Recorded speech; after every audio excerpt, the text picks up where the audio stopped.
I define winning very differently than a lot of people might do. It's winning to me is doing more than you could do yesterday. It's Mm. it's staying in the fight when you want to quit. It's following through with the commitment when you think it would be easier just to stop.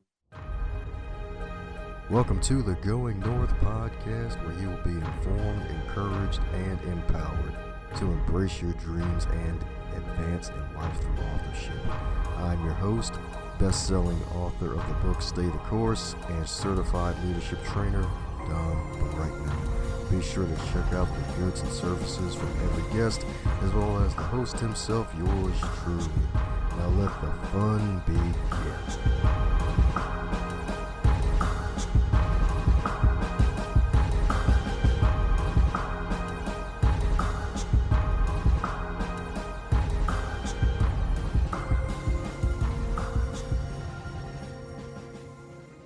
And today on the Going North podcast, we're bringing some fabulous humans from across the globe. Today's no different. Heck, who am I kidding? Today is a special occasion, baby, because you got a fellow bread warmer in the house who partly was connected from another fellow bread warmer who's also a book editor, the wonderful, fabulous, somewhat celestial Kathy O'Sheim, for connecting me with this awesome human being right here. Because this guest right here, award-winning speaker, storyteller, and expert in building high-performance teams. And not only that, he's also a best-selling author who's also performed at the Moth, DC Improv, and Stand Up New York.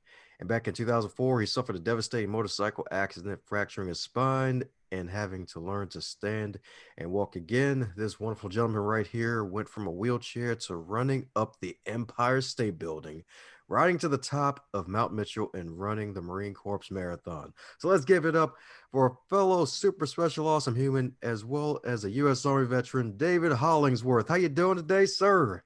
Dom, I am doing fantastic, and I'm glad to be here with you and your listeners today. Yes, indeed. It's an honor to have you on, my man, and congrats on the first entry to the business of immortality. How's it feel? Well, we will see. It's fun to have taken the time to put down my story, but the hardest part of learning to write a book wasn't the actual writing. It was figuring out how to take a story that relates to me and make it relatable to other people. And that Mm. was to me the biggest challenge of writing the book. And also props out to Kathy O'Shine because she was my editor on this book. Woo! Well, no wonder she mentioned your name to me after we connected. This makes so much sense because she's freaking fabulous. She is. She is. She's a great friend. Yes, indeed. Yes, indeed. That's right. Toastmasters unite for the greater good. Yes, indeed. Yes, indeed. And that was pretty interesting what you said, because usually when folks talk about the difficulty with when it comes to anything books, it's usually the marketing and promotion, but you're actually the first one to mention the different part about your story and making it relatable to the reader. Yeah, and I think that's a challenge with most books because I think lots of people have lots of books that they've bought with good intentions of thinking, hey, this book is going to be great for me to read or to apply to my own life. And then when you get into the book, you're like, uh, that's a great story about them. But what does it mean for me? And that was one of the tacks I wanted to take with the book was to tell the story, but try to put the reader emotionally in the story so that even if they didn't go through exactly what I went through, they can at least share the feelings that I had during that time. And the last section of the book is all about what about you? How does this apply to your life? And even if you haven't gone through a motorcycle accident like I have, and even if you're like most people, you don't want to run a marathon. Everybody has obstacles they encounter, and everybody has goals they want to achieve or places they want to go. So, how do you get from point A to point B? And that was the biggest challenge of that story is the hardest thing to do isn't the obstacle and it isn't the goal. The hardest thing to do is get out the door. And once you do, the rest is easy. Heck, you can say that again, especially during fall season where it gets a little chillier and this bed is extra comfortable. Yeah, I was out this morning when it was I think it was 38 degrees Fahrenheit out this morning and thinking, I should have put on a jacket. Um, but once I was out there, I said, look, let's just get this done. Let's get it over with. And by the time I got home, I was warmed up and I felt a lot better. Ah, yes, indeed. Yes, indeed. You can say that again. And I'm guessing that's probably the reason why you named your book Get Out the Door, because that really is the hardest part for just about any and everybody is that, like, it's easy to say, like, hey, I'm going to do this thing, I'm going to do that big thing. And most folks don't even get out the door. Yeah, and I think that that's absolutely true because I've been told and I've read a lot that you've got to have this huge goal. It's got to be inspiring. It's got to be beyond your reach. You've got to do this. And what happens with most people, myself included, you think, I don't need to do that. I don't. I don't need to work that hard. So while it's important to have goals out there, the real work happens on a daily basis. And there have been days where I wanted to stay in bed. There have been days where I didn't want to get up and get moving. And what I found was once I got moving, that first feeling just kind of fell by the wayside. And by the time I came back, either from a run or a bike ride or some kind of workout, is I always felt better. I might have been tired, but emotionally, I was more motivated when I finished than when I started. And I thought, you're onto something there, is that motivation doesn't always have to come from within. Mm. Sometimes it happens because you get yourself in motion, and then that emotion will generate itself as you go. Because I never felt bad coming back, but there were times I didn't want to get out of bed. And I think that's true for everybody. Yes, indeed. You can say that again because it's so darn true. So, backtracking a bit, you haven't always had this wonderful success that you've attained and that's still to come. So, mind filling us in on a bit of gaps of how you got to where you are now? Sure. It's like, how far back do you want to go? I was born in Indiana. No, we won't go back that far. In 2004, I was learning how to ride a motorcycle and doing all the things that I felt were safe and prudent. I wore a full face helmet, I had gloves, a jacket, heavy jeans, and boots. I had a very small motorcycle. I didn't have some big Harley Davidson. I had a Honda Rebel 250, which is about the smallest street legal bike you can have. And I was practicing in a parking lot, just riding around. And one time as I was crossing, I was accelerating and I hit a patch of sand and started to lose my balance. Mm. And when you lose your balance, you tend to grab onto whatever feels safe. And because I'm right handed, I grabbed on harder with my right hand, which happens to be the throttle. And the bike shot forward. And before I could get on the clutch and brake to stop, the bike hit the curb. I was bounced into the air and landed right on the corner of the curb, fracturing my L2 vertebra. Ooh. And according to the ER report, it was an explosive burst fracture on 3 axes with 60% compression of the spinal canal. And as I was laying there on the ground, my right leg was initially paralyzed. Mm. And I knew it was bad when I hit the ground. They had to stabilize me for 2 days before surgery. And prior to surgery, the doctor said, we're going to do everything we can, which is something you never want to hear. And then he said, I don't know if you're going to walk again. So a 7.5 hour surgery. And when I came out, I had a 4-level spinal fusion, T12 to L3, and had a bone graft from my hip and a laminectomy. And fortunately, I could actually wiggle my toes afterwards. So they relieved the pressure on my spinal cord and I could wiggle my toes. But after surgery, I had what they call a TLSO brace, which went from my armpits to my hips, holding me in place so Mm. that my spine wouldn't go flopping. And so I was hospitalized for about 2.5 months. And in that 2.5 months, by the end, I was able to stand and I could walk about 10 feet. And that was all I could do. And then I was released to go home. And for the rest of the next 4 or 5 months, I was off work, living at home, and just learning to walk further. And that's all I could do. So Mm. that was 2004. Fast forward to 2012. I had learned to walk and I could learn to ride a bike again, but I was still just kind of getting by. And during that time, I was a lot more sedentary and I had gained a significant amount of weight. At the time, I weighed about 250 pounds and decided, I don't like being here. So I went back to my doctor who did the surgery and said, can I run? And he said, yeah, if somebody's chasing you. So I signed up for a 5K just so somebody would be chasing me. And I went out that day and tried to run. And I really couldn't run. I could jog, and I jogged about 60 feet. And that was as far as I could go. But what I did the next day was I jogged 60 feet, walked 60 feet, and then jogged 60 feet again. And that was what I did. I just kind of went a little bit further every day. And so from November 2012 to March of 2013, so about 4 months, November, December, yeah, somewhere around in there, I was able to run my first 5K. And I thought, wow, this is cool. I can actually run. I'm not fast, but I can make it 3.1 miles. So I started doing that, and the weight started coming down. And from March 2013 to November 2013, I went from running a 5K to a half marathon. So in a year, I went from not running at all to running a half marathon. And I had lost pretty much all that weight in that time.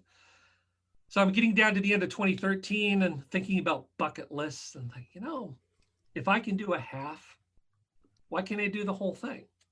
So I came up with a bucket list for 2014, which would be the 10-year anniversary of the accident.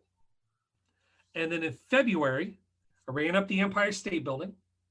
In March and April, I did my first and second sprint triathlons. In May, I did a bike ride called the Assault on Mount Mitchell, which we talked about earlier. And that bike ride is 102 miles with 11,000 feet of climbing, all of it at the end, or most of it at the end. So the last 30 miles, you're climbing from about 300 or 400 feet above sea level up to 6,600 feet above sea level, up to the top of Mount Mitchell in North Carolina. I had tried to do that ride in 2008 and didn't finish. And this time I was able to finish, but I was also the last official finisher of that race in 2014. So you can look that up on the web. And then in November of 2014, I entered and finished the Marine Corps Marathon. And I was interviewed by Comcast Sports prior to the race. And they said, what was the hardest thing about running a marathon? And I thought back to all the way to the beginning and said the hardest thing wasn't running the marathon. The hardest thing was getting up off the couch and getting my butt out the door. And when I looked back, I said, there's the title for the book right there. Nice. And again, I've never been fast. I am a back of the pack runner and rider on a good day. I define winning very differently than a lot of people might do. It's winning to me is doing more than you could do yesterday. It's staying in the fight when you want to quit. It's following through with the commitment when you think it would be easier just to stop. So winning is, to me, is all about moving forward, not necessarily being the one person who comes out on top. There you go. I love that definition right there, and I love it. And it's amazing how like one phrase you said a few years ago ended up being the title of your book, looking back at it now. Well, yeah, it is funny. It's I didn't think anything, it just came up off the top of my head. And then I had to think about, okay, how do we apply that to what other people might be going through? Because there are things, there's setbacks that I've had that other people might not have had. But by the same token, there are setbacks that other people have had that I haven't experienced. And so I look for what more do we have in common than what do we have that's different? And everybody has things that they struggle with, and everybody has places they want to go. So what is the common denominator that can help, again, take you from point A to point B? Yes, indeed. Yes, indeed. And for those who may be having trouble, because I'm pretty sure there were some Z's in between that point A to point B that you had to go through with all of that. Oh yeah, absolutely. The things that I came up, and some of the things did wind up in the book is, things like your direction is far more important than your location.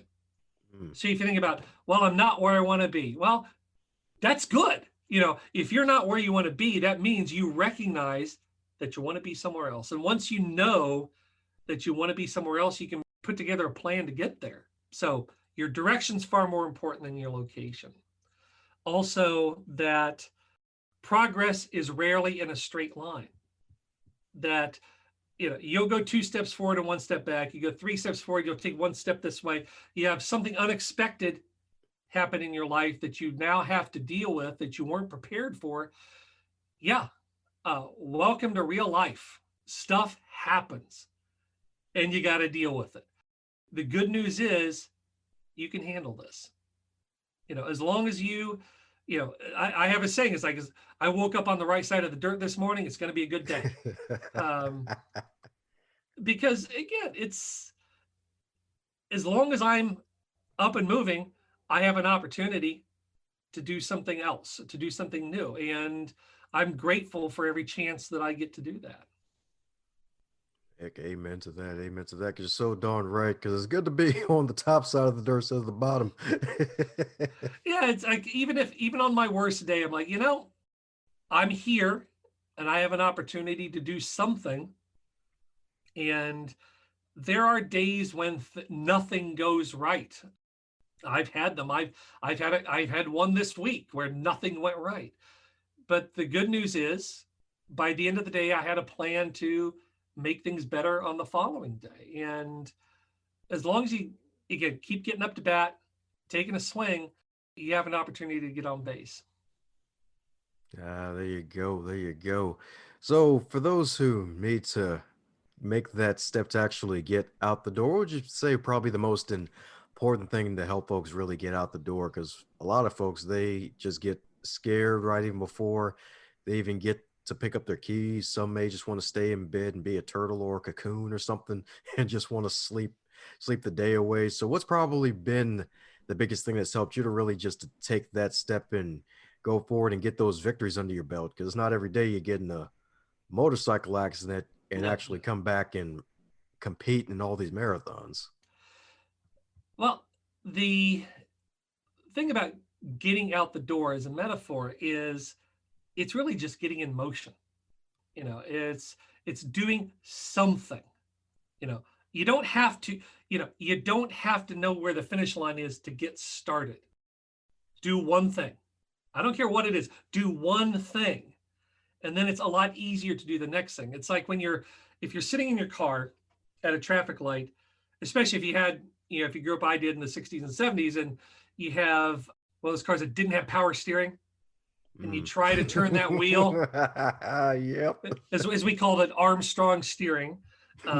Yep. But if you're cruising down the highway, once you're in motion, you can steer that car with one finger. So if you need to change direction, if you're not going where you want to go, get in motion, do something different today than you did yesterday. What that is doesn't nearly matter as much as the fact that you're moving, either both physically or emotionally, because once you're moving, it becomes a lot easier to change that direction in a place that's better for you or that's closer to where you want to go. So get in motion and then adjust your plans as necessary. Your plans are great. They are awesome. It's great to have goals and have them a way to map yourself out together, because you can identify what obstacles you might run into and come up with a way to work through them. But as that great wise man Mike Tyson said, everybody has a plan until you get punched in the face. And plans are great, but it's more important you get back up off the canvas and get back in the fight. So get moving, and then you can move closer to where you want to be. Amen to that. Amen to that. Because that's actually been my words for this year, is to really stay in motion. Because that's where a lot of folks are lacking nowadays. Like, even with the way this year has been going, it's like even the motion, like all of it can't be on the outside world. So that's it. We've been having to stay in motion virtually.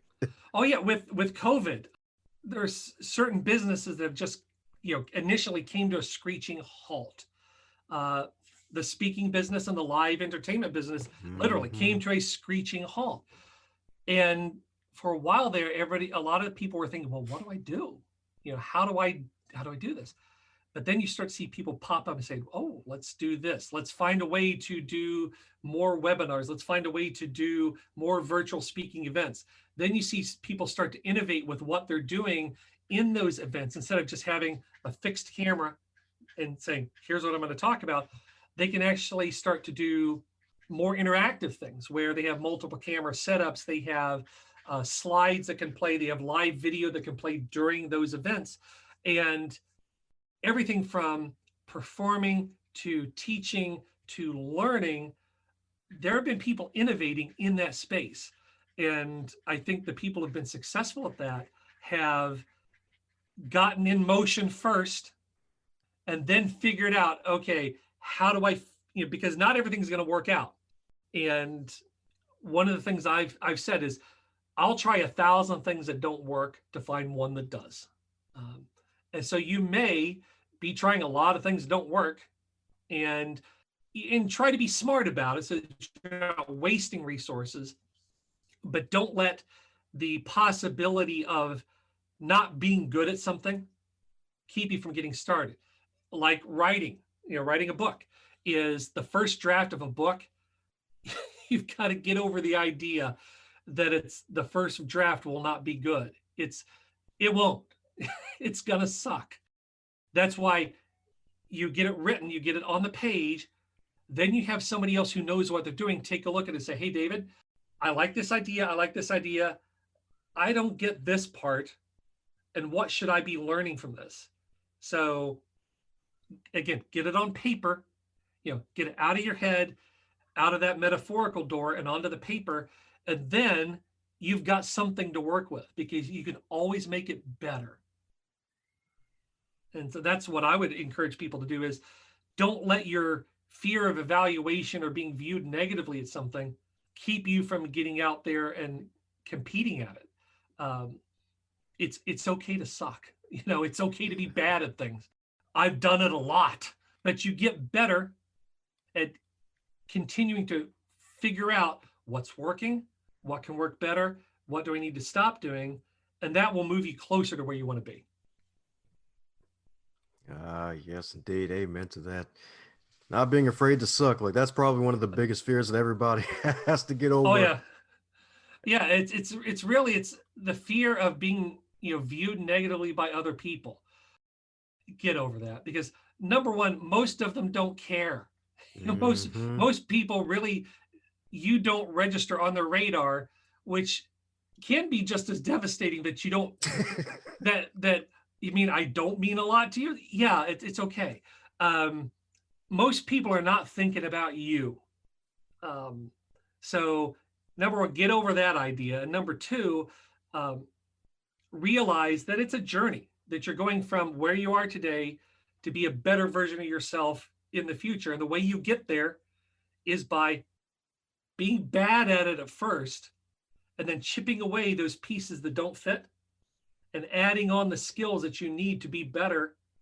And you'll get there. Just don't look at, again, direction is far more important than your location. Look at where you want to go.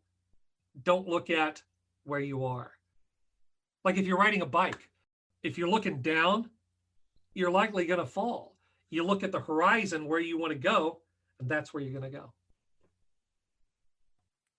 There we go. Solid advice right there. Solid advice right there. Definitely a great one-liner right there, especially about direction. Because as long as you know where you're going, that's the main thing. Yeah, 'Cause- absolutely. yes, indeed. So since this is far from your first rodeo, is there a question that you wish you'd be asked more often when you're in guest mode on these podcasts? I hadn't thought about that. I do think about, okay, what questions would I like to be asked or what questions do I think need to be asked? The question that I should be asked are things that make me think more. just like you just did. Is there a question I would like to be asked? And I would encourage people to think about, what question do you want to be asked? What are you dying to tell someone else? What do you know specifically that other people can learn from? And whether I have a great question that somebody hasn't asked that I think should be, I don't know if I have that. But I think the important thing to realize is everybody has a story, and somebody out there needs to hear that story. Mark Brown in Toastmasters.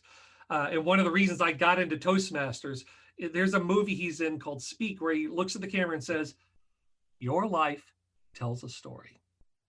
And there's someone out there that needs to hear it. And when I heard that, that just hit me like a ton of bricks, because I do have stories. And if you've been to my website, you'll see all these different stories that I have out there about, things that may seem small at the time, but as you read through them, it's like, wow, there is a bigger picture there. And that's what I try to do in my stories, to say, okay, what's a way that I can be entertaining and bring people into the story, but leave them with a bigger idea. If I can figure out what the big idea is, then that to me is a success. Because it's fun to be entertaining, but if you can make an impact on people's lives by that story, then I think you've made a much bigger contribution. So I always try to figure out, what's the big idea. Yes, indeed. Yes, indeed. And that's a powerful one too, right there, because that's really from a positive perspective. It's like, hey, what is the big idea? It's like, it's the kind of like the classic start with why, like knowing your why Mhm. you do things in life, and just really going from there and actually getting in motion, and actually to borrow from the title, getting out the door. Oh, absolutely. It's getting in motion is far more important than having a big plan. I mean, plans are great. Plans are awesome. Goals are great. Goals are awesome. But if you're not moving towards them, then what's the point? So get in motion first, and the rest you'll be a lot easier, because you'll be able to adjust your direction closer to where you want to go. Yes, indeed. Yes, indeed. Well, we're coming down to the magical question that every guest gets to receive, and that is, if you're to wake up tomorrow and you were 25 again, but this time in a current year of 2020, with all of your amassed knowledge and experience, what advice would you give to yourself? Start now. Don't wait for something to fall in your lap, because it rarely does. Start now. Get in motion. Get out the door and get moving, because life does not wait for you. It keeps moving. And that's what I would tell my 25-year-old self. That's what I would tell my 59-year-old self, is get moving and start now, because you're never closer to that goal than when you don't start. You got to get in motion to go anywhere. Well, amen to that, because it's so true. You're not getting anywhere if you're not getting emotion. Oh, it's with my kids, it's as a parent, you try to be an example and try to lead your kids. And sometimes that can come from being a good example, helping them map out their goals. But sometimes you do have to apply a boot in the rear end to get them moving, just to get them in motion, so they can see, okay, yeah, this actually makes sense, and be okay with them falling down a time or two, and not immediately jumping into their rescue. Make sure they're safe, make sure that they're not going to have something permanent negatively happen to them. But it's okay to fall down, because when you're a toddler and you're learning to walk, you fall down a lot. And when you're learning to ride a bike, you fall down a lot. When you're learning to skate, you fall down a lot. But over time, you fall down less and you get going faster. And that's a big lesson for anybody at any age, is get in motion, today. Get moving now, because nobody else is waiting for you. That's right. My man's leaving tennis bracelets of wisdom tonight, baby. That's what I'm talking about. All these jewels, baby. That's what I'm talking about, my man. The delightful Dave, baby, dropping all that knowledge, baby. That's what I'm talking about. So, for those who want even more of the knowledge, where they can pick up the book and all things, Dave, what's the best way for folks to reach out to you? Okay, best way is to get to my website at www.hollyworks.com. That's HOLLIWORKS.com. And you can download a free chapter of the book there. And when you're ready to buy it, it'll be on Amazon. So it'll be on a website near you. And you can also follow me on Facebook, Instagram, LinkedIn, Twitter, pretty much most of the major social media channels, just by looking for Hollyworks. That's my handle on pretty much everything. And feel free to reach out and share your stories, because I'm happy to share my story, but it makes me even more excited to hear other people's stories of challenges that they've gone after and things that they've accomplished, because that inspires me just as much. So feel free to reach out on social media and get in contact with me. I'll be happy to connect. Woohoo! There you have it, folks. Make sure you head off, check off the wonderful site. Check out them all the social media, especially that LinkedIn where all the magic happens, baby. Yes, indeed. Buy some copies of the book too. Tell your friends, tell your mom's friends, tell all the friends of friends. Heck, even tell your cactus if you have a cactus too about the book so the cactus can get in motion. But just not too fast though. We don't want it That's true. prickling anybody. Oh man. So any parting words for the folks who made it to the end of this awesome Abs- interview? Absolutely. The hardest thing to do in life isn't the goal you're trying to achieve or the obstacle you're trying to overcome. The hardest thing to do is get out the door. Once you do, the rest is easy. You just got done listening to another powerful, power packed episode of the Going North podcast. I hope you really enjoyed what you heard. You made it all the way to the end. You get to hear all sorts of goodness. I was the best, but you just got done hearing some goodness. Go check out the guest stuff. It's all in the show notes on the website, donbrightman.com, and also reach out to those that you've just heard as well. And keep rocking it, because you yourself are phenomenal for making it this far, and keep going north.